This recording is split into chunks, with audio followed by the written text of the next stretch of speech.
अच्छा, तो ये हमारे पास दो तरह के होंगे सिस्टम के, कंसिस्टेंट और इनकंसिस्टेंट। अगर सोल्यूशन एग्जिस्ट करता है तो ये हमारे पास कंसिस्टेंट होगा, और अगर ये सिस्टम का सोल्यूशन एग्जिस्ट नहीं करता तो फिर क्या कहलाएगा, हमारे पास इनकंसिस्टेंट कहलाएगा। अच्छा, इसके बाद हमारे पास ये देखें कि सोल्यूशन अगर एग्जिस्ट नहीं करते तो हमने कुछ इस तरह से इसको बनाया हुआ है। सोल्यूशन या तो एग्जिस्ट कर सकता है या फिर नहीं कर सकता। अगर नहीं करता तो इसको हम कहते हैं कि ये इनकंसिस्टेंट है, और अगर ये सोल्यूशन एग्जिस्ट कर जाता है तो फिर उस सिस्टम को हम कहते हैं ये क्या है, कंसिस्टेंट है। अच्छा, ये जो सोल्यूशंस होंगे ये फिर आगे दो टाइप्स के होंगे, एक ट्रिवियल होता है, दूसरा क्या होता है, नॉन ट्रिवियल। अच्छा, ये जो सोल्यूशन एग्जिस्ट करेंगे वो यूनिक भी हो सकते हैं, यानी एक आंसर आ सकता है, x1 x2 x3 की एक वैल्यूज़ आ सकती हैं, और ऐसा भी हो सकता है कि वो क्या हों, इनफाइनाइट सोल्यूशंस हों। कैसे, वो आगे आपको थोड़ा सा बताते हैं। मतलब सोल्यूशन जो है यूनिक भी हो सकता है और इनफाइनाइट भी हो सकता है। अच्छा, इसी तरह से ट्रिवियल और नॉन ट्रिवियल जो है वो क्या है कि अगर हमारे पास जो ट्रिवियल सोल्यूशन है वो कब एग्जिस्ट करता है, इसको हम डिस्कस करते हैं, और नॉन ट्रिवियल कब करता है। अगर हमारे पास ए जो है, जो मैट्रिक्स होगा कोफिशिएंट्स का, वो नॉन सिंगुलर हो। मतलब क्या है कि हम अगर ए का डिटर्मिनेंट लें और वो नॉट इक्वल टू ज़ीरो हो, तो इसका मतलब जो सोल्यूशन होगा वो हमारे पास क्या होगा, ट्रिवियल होगा। इसमें तमाम एक्स की जो वैल्यूज़ आती हैं ना, वो हमारे पास क्या होती हैं, ज़ीरो होती हैं। अब ये होमोजीनियस के लिए है। यहाँ तक होमोजीनियस के लिए ट्रिवियल सोल्यूशन क्या है कि ए नॉन सिंगुलर होना चाहिए, डिटर्मिनेंट मतलब उसका डिटर्मिनेंट लें तो नॉट इक्वल टू ज़ीरो होना चाहिए। तो इस केस में जो एक्स की वैल्यूज़ होती हैं वो सारी की सारी क्या होती हैं, ज़ीरोज़ होती हैं। लेकिन अगर सिस्टम जो है वो नॉन होमोजीनियस है तो फिर उसमें जो हमारे पास रैंक ऑफ ए बी, यानी ऑगमेंटेड मैट्रिक्स का रैंक और रैंक ऑफ ए जो होगा वो आपस में क्या होगा, इक्वल होगा। तो इस वक्त जो सोल्यूशन होगा वो क्या होगा, यूनिक होगा। इसी तरह से अगर नॉन ट्रिवियल की बात करें और होमोजीनियस की बात करें, नॉन ट्रिवियल और होमोजीनियस सिस्टम हो, यानी राइट साइड पे सारे ज़ीरो हों, तो डिटर्मिनेंट किसके इक्वल होना चाहिए, ज़ीरो के, यानी ये मैट्रिक्स जो है वो नॉन सिंगुलर होना चाहिए। इसमें जो रैंक ऑफ ए बी मतलब ऑगमेंटेड मैट्रिक्स का रैंक होगा वो लेस देन रैंक ऑफ ए होगा, और इसमें जो एक्स की वैल्यूज़ होंगी वो ज़ीरो नहीं होंगी, वो इनफाइनाइट, यानी जो सोल्यूशंस होंगे ना वो क्या होंगे, इनफाइनाइट होंगे, एक्स ज़ीरो नहीं होगा, चेंज होता रहेगा। इस तरह से हमारे पास इसमें जो हमारे पास रैंक ऑफ ए होता है वो रैंक ऑफ ए बी से क्या होता है, ग्रेटर होता है। तो इससे रिलेटेड अब हम एक्सरसाइज करते हैं, उसको ज़रा देखते हैं। ले जी, नेक्स्ट हमारे पास एक्सरसाइज है 6.1, और इसका जो क्वेश्चन नंबर 1 है वो हमारे पास उसमें डिफरेंट पार्ट्स दिए गए हैं। कहा गया है कि सिस्टम एक दिया गया जो कि होमोजेनियस सिस्टम है लीनियर इक्वेशंस का। आपने इसका जो सोल्यूशन है वो बताना है कि वो नॉन ट्रिवियल है या नहीं। अगर है तो फिर वो जो सोल्यूशन अगर नॉन ट्रिवियल है तो उसको फाइंड करें, यानी उसको अगर एग्जिस्ट करता है तो उस सिस्टम का जो नॉन ट्रिवियल सोल्यूशन है वो हमने क्या करना है, फाइंड करना है। इस सिस्टम को हमने क्या करना है, सॉल्व करना है। तो नॉन ट्रिवियल सोल्यूशन की अभी हमने ये बात पढ़ी थी पीछे कि नॉन ट्रिवियल सोल्यूशन जो होता है वो हमारे पास उस वक्त एग्जिस्ट करता है जब हमारे पास क्या हो, डिटर्मिनेंट ऑफ ए जो है वो ज़ीरो हो जाए और rank of A B is less than rank of A. तो इसका जो सोल्यूशन होता है वो क्या होता है, इनफाइनाइट होता है, यानी एक वेरिएबल जो होता है वो दूसरे वेरिएबल पे डिपेंड करता है। कैसे, ये अभी हम देखते हैं। ये हमें सिस्टम दिया गया जी। इस सिस्टम में 3 इक्वेशंस हैं, तो ये राइट साइड पे सारे ज़ीरो दिए गए हैं, ये होमोजीनियस है। इसमें आपने कोफिशिएंट ऑफ मैट्रिक्स लिखना है जो कि 2 -3 4 है, फर्स्ट रो बन जाएगी, 1 -2 3 सेकंड रो बन जाएगी, 4 1 -6 थर्ड रो बन जाएगी। तो ये मैट्रिक्स बन जाएगा। साथ x1 x2 x3 as a variable आ रहे हैं तो वो हमने लिख दिए, राइट साइड पे ज़ीरोज़ लिख दी। अब इसको हम लिख सकते हैं इस तरह से कि ax is equal to zero, यानी नल मैट्रिक्स। तो इसमें हमारे पास जो है a का डिटर्मिनेंट अगर हम लें तो वो देखें ज़रा, ये a है, इसका हमने डिटर्मिनेंट ले लिया। डिटर्मिनेंट लेते वक्त हमने क्या किया जी, a डिटर्मिनेंट एक इसे सपोज किया हुआ था तो ये a हो जाएगा, यानी यहाँ पे आपने लिख लेना है लेट कि ये हमारे पास a है, ये x है और ये क्या है, ज़ीरो, नल मैट्रिक्स है। एक्सपेंड कर दें जी R1 के लिहाज से, आप जानते हैं कैसे करते हैं। ये 2 आ जाएगा, इस 2 का आपने ये रो छोड़ देनी है, ये कॉलम छोड़ देना है, उसके बाद ये हमारे पास जो होगा -2 इस -6 से मल्टीप्लाई होकर +12 हो जाएगा, दरमियान में माइनस आ जाएगा, 1 को 3 से मल्टीप्लाई करेंगे तो -3 हो जाएगा, फिर माइनस यहाँ पे आता होता है, यहाँ पे प्लस आ जाएगा +3, और फिर उसके बाद ये कॉलम और ये रो छोड़ दे, 1 को -6 से किया तो -6 हो गया, 4 को 3 से किया तो -12 हो गया, फिर प्लस ये 4 आ जाएगा, ये कॉलम और ये रो छोड़ दें, 1 को 1 से मल्टीप्लाई करेंगे तो ये हमारे पास 1 हो जाएगा, 4 को -2 से करेंगे तो -8, लेकिन माइनस अपनी तरफ से जो लगाना था वो क्या हो जाएगा, +8 हो जाएगा। इस तरह से ये बन जाएगा 9, ये बन जाएगा -18, ये 1 + 8 कितना हो जाएगा, 9 हो जाएगा। इसके बाद ये 2 9 18 हो जाएगा, ये बन जाएगा -54 और ये बन जाएगा 36। तो अगर आप इनको ऐड कर दें तो आपके पास रिज़ल्ट जो है, जो डिटर्मिनेंट है वो किसके इक्वल आ जाएगा, 0 आ जाएगा। जब ये 0 आ गया तो इसका मतलब ये है कि अगर डिटर्मिनेंट 0, तो हमने कहा था कि जो सोल्यूशन होता है वो हमारे पास क्या होता है जी, नॉन ट्रिवियल होता है, नॉन सिंगुलर है, क्योंकि इसका मतलब ये हुआ कि हमारे पास जो है solution is non trivial. To solve the system we need to find the values of x1 x2 and x3। अब हम इसको फाइंड करते हैं, तो इसके लिए गॉसियन एलिमिनेशन मेथड हम यूज़ कर लेते हैं। वो हमारे पास क्या है कि आपके पास ये जो मैट्रिक्स दिया गया था, इस मैट्रिक्स का आपने ऑगमेंटेड मैट्रिक्स बनाना है, यानी ये वाला इसके साथ साथ ये ज़ीरोज़ को भी ऐड कर लेना है, तो ये हमारे पास इस तरह से ये सिस्टम बन जाएगा, ये ऑगमेंटेड मैट्रिक्स बन गया। अब इस ऑगमेंटेड मैट्रिक्स को आपने क्या करना है, एचेलॉन फॉर्म में कन्वर्ट करना है। उसके लिए आपको पता है कि फ़र्स्ट जो लीडिंग एंट्री होती है फर्स्ट रॉ की, उसे 1 होना चाहिए। तो उसके लिए ये 2 है, तो इस 2 में से 1 को माइनस करके भी 1 बनाया जा सकता था। बहरहाल मैंने यहाँ पे क्या किया है, 2 पे इसको डिवाइड कर दिया, 1/2 से मल्टीप्लाई कर दिया R1 को, तो ये बन जाएगा 1, ये बन जाएगा -3/2, ये बन जाएगा 4/2, तो 2 हो जाएगा, राइट साइड पे 0 ही रहेगा। इसके बाद आपके पास ये रो वैसे ही लिखी जाएगी, ये रो भी वैसे लिखी जाएगी, इनमें कोई चेंजिंग नहीं हमने की। तो अब हम 1 बन गया है, 1 के नीचे दोनों को क्या करना है, 0 करना है। तो इसके लिए हमें R2 में से R1 को माइनस करना पड़ेगा, R2 - R1, तो ये 0 हो जाएगा। और इसके लिए हम लिखेंगे R3 - 4R1, ये 4 से मल्टीप्लाई करेंगे, 4 - 4 से क्या हो जाएगा, 0 हो जाएगा। तो यहाँ पे R2 हमने ये सारी रो 1 - 2 3 0 ये लिख दी है, और इसमें से माइनस कर दिया R1 को, 1 - 3/2 2 और 0 ये यहाँ पे माइनस कर दिया, इसको सिंप्लीफाई किया तो ये आ जाएगा 0 - 1/2 1 और 0। तो ये आपने यहाँ पे R2 में लिख देना है। इसके बाद आपने क्या करना है जी, R3 - 4R1, तो R3 जो है 4 1 - 6 0 वो यहाँ पे लिख दिया, और R1 को हमने 4 से मल्टीप्लाई कर दिया, वो ये आ गया। इसको सिंप्लीफाई करने से हमारे पास 0 7 - 14 और 0 आ जाएगा, ये यहाँ पे आ जाएगा इसकी जगह पे। अब देखिए 1 के नीचे सारे क्या हो गए हैं, 0 हो गए हैं। अब आपके पास ये जो -1/2 है, दूसरी रो की जो लीडिंग एंट्री है, उससे हमारे पास क्या होना चाहिए, 1 होना चाहिए। इसको 1 बनाने के लिए आपने क्या करना है, 2 से इसको मल्टीप्लाई कर देना है। R2 को -2 से मल्टीप्लाई जब किया तो ये +1 हो जाएगा, तो ये बन जाएगा 0, ये -2 से मल्टीप्लाई होने के बाद 1, यहाँ पे -2 आ जाएगा, ये 0 आ जाएगा। इसके बाद ये जो आपने 1 बनाया है, इस 1 के नीचे आपने 0 करना है। तो 0 करने के लिए हम लिखेंगे R3 में से माइनस करेंगे 7 R1 को, R2 को, तो R2 को हमने 7 से मल्टीप्लाई कर दिया, तो ये R3 लिख दिया। ये R2 जो है, इसको 7 से मल्टीप्लाई करने से 0 7 - 14 और ये 0 आ जाएगा। सिंप्लीफाई जब करेंगे तो ये आपके पास 0 0 आ जाएंगे, तो ये सारी रो 0 हो गई। इसके बाद इसको हम लिख सकते हैं, क्योंकि ये सारी रो 0 हो गई है, तो इसका सिस्टम का सोल्यूशन क्योंकि नॉन ट्रिवियल था, तो इनफाइनाइट मैनी सोल्यूशंस होंगे। तो ये x1 - 3/2 x2 और +2 x3 हो जाएगा इज इक्वल टू 0। पहला x1, दूसरा x2, तीसरा x3, 0 हो गया।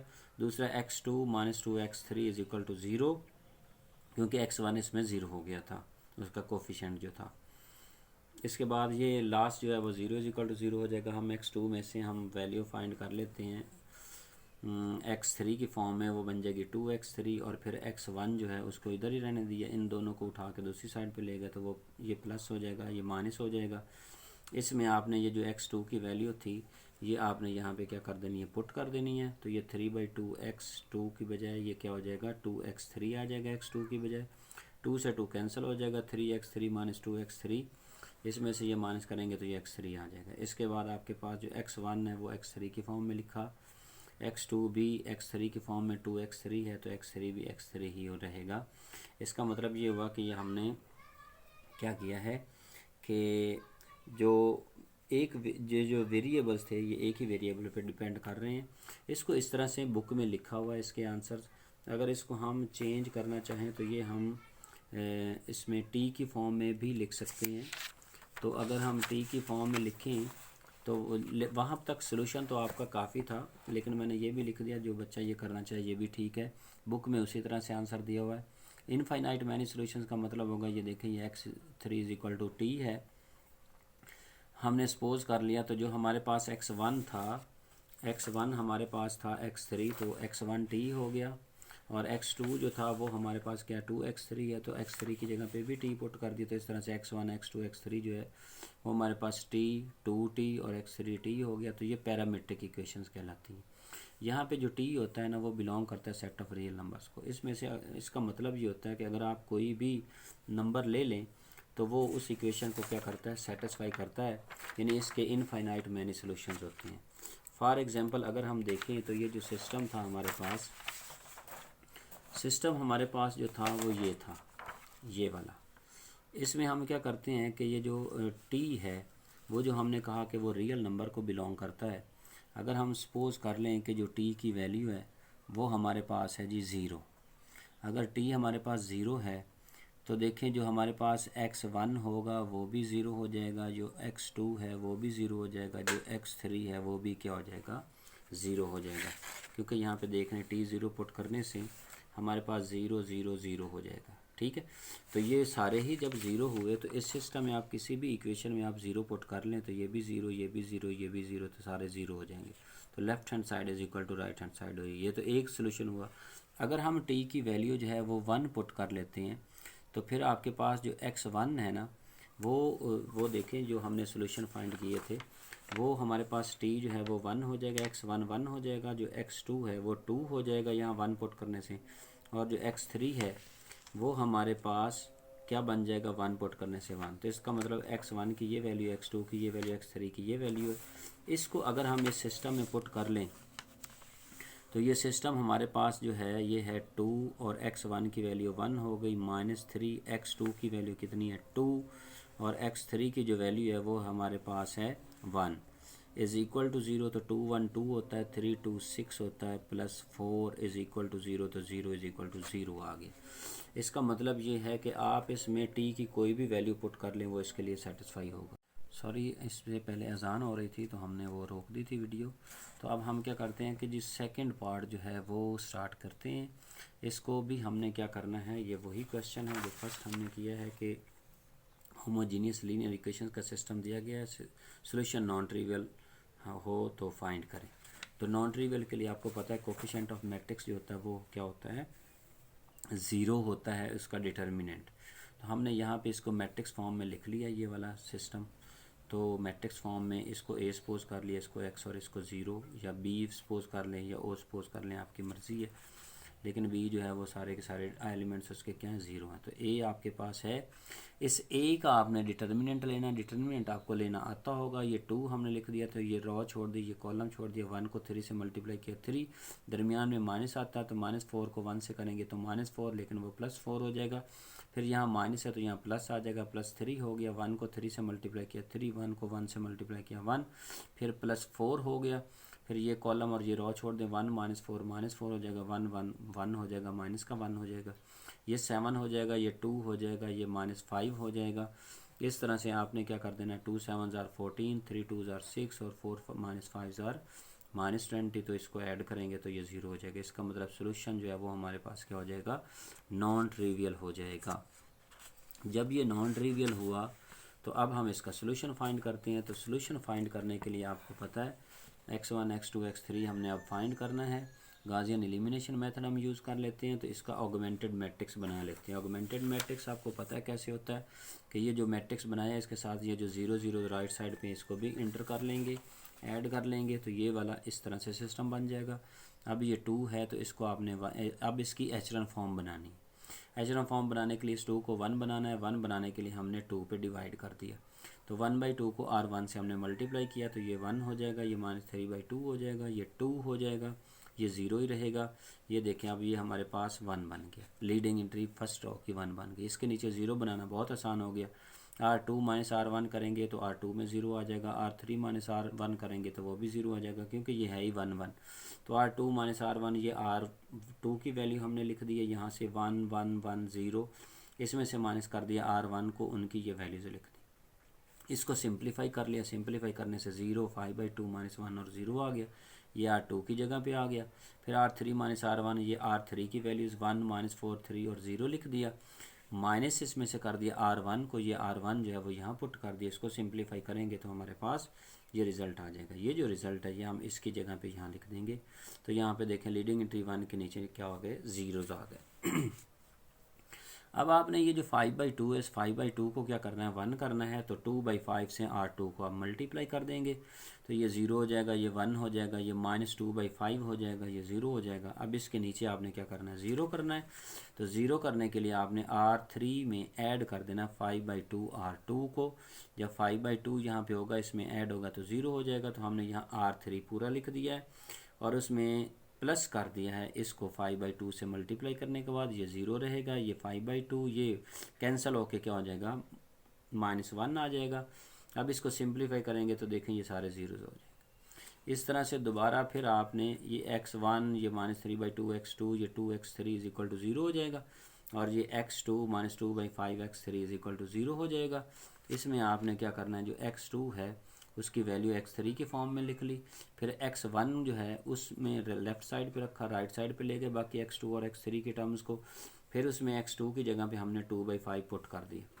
ये जब पुट किया तो इसको 2 से 2 कैंसिल हो जाएगा। इसको आपने क्या करना है, सिंप्लीफाई करना है। सिंप्लीफाई करने से ये हमारे पास x1 की जो वैल्यू है वो -7/5 x3 आ जाएगा। तो इस तरह से x1 x2 और x3 की फॉर्म में आ जाएंगे। x3 तो x3 रहेगा, x2 x3 की फॉर्म में, और x1 जो है वो भी x3 की फॉर्म में। अगर आप इसको t की फॉर्म में लिखना चाहते हैं तो x3 को आपने t पुट कर देना है, ये t हो जाएगा, ये भी t हो जाएगा, ये भी t हो जाएगा, और t बिलोंग कर जाएगा सेट ऑफ रियल नंबर्स को। और उसमें कोई भी नंबर आप पुट करेंगे तो वो जो मैंने पहले क्वेश्चन में पार्ट में किया उस तरह से आप देख सकते हैं, चेक कर सकते हैं, मैंने चेक करके बताया हुआ है। तो ये उसको सिस्टम को क्या करेगा, सेटिस्फाई। तो इसके ये इनफाइनाइट सॉल्यूशंस हो जाएंगे। नेक्स्ट हमारे पास इसका थर्ड पार्ट है जी। ये भी हमारे पास एक सिस्टम दिया गया है, सिस्टम की हमने मैट्रिक्स फॉर्म बना ली है, x1 x2 x3। अच्छा, इसमें ये जो पिछला क्वेश्चन था ना, इसका आंसर बुक में गलत दिए गए तो वो आप चेक कर लीजिएगा। तो यहाँ पे हमारे पास ये जो सिस्टम है इसके साथ x1 x2 x3 लिख दिया, राइट साइड पे हमने 0 लिख दिए। ये इनको मैट्रिक्स फॉर्म में AX = इसको A का नाम लेट कर लिया, फिर आपने इसको x कह दिया, इसको O कह दिया। A का डिटर्मिनेंट हम ले लेते हैं, डिटर्मिनेंट लेना आप जानते हैं। ये 1 आ जाएगा, ये -2 4 हो जाएगा, +1 हो जाएगा और -1 आ जाएगा। उसके बाद फिर आपके पास ये -1 आ गया, फिर 3 2 -6 हो जाएगा, 4 1 -4 हो जाएगा, प्लस की बजाय ये प्लस आ जाएगा, और ये साथ -3 आ जाएगा। ये कॉलम और ये रो छोड़ दें, 3 -1 -3 और 4 -2 +8 हो जाएगा। इस तरह से हमारे पास ये 5 बन जाएगा, सिंप्लीफिकेशन के बाद ये 10 बन जाएगा, ये 15 बन जाएगा। इसका आंसर आपके पास 0 आ जाएगा। और अगर 0 आता है तो आपके पास जो सिस्टम का सोल्यूशन होता है वो क्या होता है, नॉन ट्रिवियल होता है। अब हम x1 x2 x3 की वैल्यूज़ फाइंड करते हैं, गॉसियन एलिमिनेशन मेथड यूज़ करते हैं। तो उसके लिए हम क्या करते हैं, इसका ऑगमेंटेड मैट्रिक्स बनाएंगे। इसके साथ हमने ये ज़ीरोज़ को क्या कर लेना है, ऐड कर लेना है। जब ज़ीरोज़ को हमने ऐड किया तो ये हमारे पास बने। इसके बाद हमारे पास ये जो 1 है इसके नीचे 0 होना चाहिए। तो R2 - 3R1 करेंगे, क्योंकि इसको 3 से मल्टीप्लाई करने से 3 - 3 करें तो 0। तो R2 - 3R1, और ये 4 है तो यहाँ 4 होना चाहिए, 4R1। R3 - 4R1 करेंगे तो ये चीज़ बन जाएगी। तो ये R2 आपने लिख दिया है, इसमें से माइनस कर दिया, R1 को 3 से मल्टीप्लाई कर दें तो ये एंट्रीज बनेगी। इनको सिंप्लीफाई करेंगे तो 0 -5 10 और 0 ये यहाँ पे आ जाएगा। R3 - 4R1 मैंने पूरा प्रोसेस यहाँ पे किया हुआ है। R3 की ये वैल्यूज़ लिखी हुई हैं, R1 जो है वो यहाँ से उठा के लिखा हुआ है और उसको 4 से मल्टीप्लाई किया, 4 4 -12 तो ये आ गया। तो ये आपके पास 0 -5 10 और 0 आ जाएगा। इसके बाद आपके पास है ये 1 के नीचे देखें 0 बन गए। अब ये वैसे जो है -5 है, इसको -1/5 से मल्टीप्लाई कर देंगे तो ये 1 हो जाएगा। तो ये क्योंकि लीडिंग एंट्री दूसरी रो की 1 होनी चाहिए, तो आपने इसको मल्टीप्लाई कर दिया -1/5 के साथ। जब किया तो ये 1 ये -5 पे डिवाइड होने से ये -2 हो जाएगा। इसके बाद 1 के नीचे 0 करने के लिए R3 में ऐड कर दें 5R2 को। R3 की ये वैल्यूज़ आ गई, उसमें प्लस कर दिया किसको, 5R2 को। 5 ये 0 ये 5 ये -10 ये 0, इसको सिंप्लीफाई करने से 0 0 आ जाएंगे, तो ये बन गया। तो ये x1 + x2 - 3x3 = 0 हो जाएगा, और दूसरा हो जाएगा x2 - 2x3 = 0। x2 की वैल्यू यहाँ से हमारे पास आ जाएगी 2x3, और x1 इधर ही रहने दें, इनको इधर शिफ्ट कर दें, -x2 ये +3x3 हो गया। x2 की वैल्यू 2x3 यहाँ पुट कर दें, ये सिंप्लीफाई करने से x3 आ जाए। तो x3 को x3 ही लिखना है, x1 x3 की फॉर्म में x3 बन गया, x2 जो है वो भी 2x3 है। इसका भी मज़ीद अगर आप इसको चेक करना चाहें, मतलब t की फॉर्म में लिखना चाहें तो आप लिख सकते हैं। t की फॉर्म में लिखेंगे तो थोड़ा काम ज़्यादा हो जाएगा, लेकिन बुक में आपका यही आंसर दिया गया है तो मैंने यहीं तक रोक दिया। वैसे अगर t लिखेंगे तो ये x3t हो जाएगा, ये भी t हो जाएगा, ये 2t हो जाएगा, और t बिलोंग करेगा सेट ऑफ रियल नंबर्स को। यहाँ पे हम लिख देते हैं कि जो x3 है वो सेट ऑफ रियल नंबर्स को बिलोंग करता है, मतलब x3 की कोई भी वैल्यू ले लें, यहाँ पुट करेंगे, मतलब हम 1 ले लेते हैं तो ये 1 हो जाएगा, ये 2 हो जाएगा, ये 1 हो जाएगा, तो 1 2 1। इसको किसी भी इक्वेशन में जो सिस्टम हमें दिया गया उसमें पुट करके चेक कर लें, उसको सेटिस्फाई करेगा। आप 2 पुट करेंगे x3 को तो ये 2 हो जाएगा, ये 4 हो जाएगा, ये भी 2 हो जाएगा, 2 4 2, ये भी किसी इक्वेशन में पुट करके आप चेक कर सकते हैं। आप 10 पुट कर दें, 11 पुट कर दें, कुछ भी पुट कर दें, वो इस सिस्टम ऑफ इक्वेशन जो हमारे पास ये है, इस सिस्टम को कोई भी वैल्यूज़ जो है वो सिंप्लीफाई मतलब सेटिस्फाई कर देंगे। अब इसका क्वेश्चन का जो है लास्ट पार्ट हमारे पास है, उस लास्ट पार्ट को भी हम देख लेते हैं कि नॉन ट्रिवियल सॉल्यूशन एग्जिस्ट करता है या नहीं। नॉन ट्रिवियल सॉल्यूशन एग्जिस्ट करने के लिए determinant of coefficient of matrix जो है वो क्या होना चाहिए, हमारे पास 0 होना चाहिए। तो ये सिस्टम दिया गया है, ये ब्रैकेट नहीं है, ये सिस्टम दिया गया है। सिस्टम को हमने मैट्रिक्स फॉर्म में लिख लिया, इसको लिखा AX लेट कर लिया। ये पहला जो है ये A है, ये B है, ये X है, ये 0 है, ये नल मैट्रिक्स है। तो A का डिटर्मिनेंट हमने लिया, पहले 5 आ गया, -2 हो गया, ये 2 1 2 हो गया, -2 हो गया, माइनस लगाते होते हैं 6 आ गया, 2 2 4 हो गया, 1 1 -1 हो जाएगा, माइनस यहाँ पे आ गया, क्योंकि वैसे तो प्लस आता है लेकिन इस माइनस की वजह से यहाँ माइनस आ गया, 7 हो गया, ये 2 2 4 हो जाएगा, माइनस माइनस प्लस हो जाएगा, -+1 हो जाएगा। तो ये हमारे पास ये -7 आ गया, और उसके बाद 2 2 4 हो गया, फिर -1 अपनी तरफ से लगाना था, सॉरी, ये क्या हो जाएगा, +1 हो जाएगा। +1 होने से ये हमारे पास बन जाएगा 5, ये हो गया 5। और इसको आप जब सिंप्लीफाई करेंगे ना तो आप देखेंगे ये 0 नहीं होगा। इसका आंसर आप खुद से चेक कर लीजिएगा, ये थोड़ी सा चेंज हो जाएगा, ये 35 हो जाएगा। इसको जब आप सिंप्लीफाई करेंगे ना तो ये नॉट इक्वल टू 0 होगा, ये क्या हो जाएगा, नॉट इक्वल टू 0। अगर ये नॉट इक्वल टू 0 तो इसका मतलब ए का डिटर्मिनेंट 0 नहीं आया। तो अगर ये नहीं आया तो इसका मतलब इसका जो सोल्यूशन है ना, नॉन ट्रिवियल सोल्यूशन, वो एग्जिस्ट नहीं करेगा, therefore solution does not exist. तो ये आपका क्वेश्चन नंबर 1 जो है वो कंप्लीट हो गया।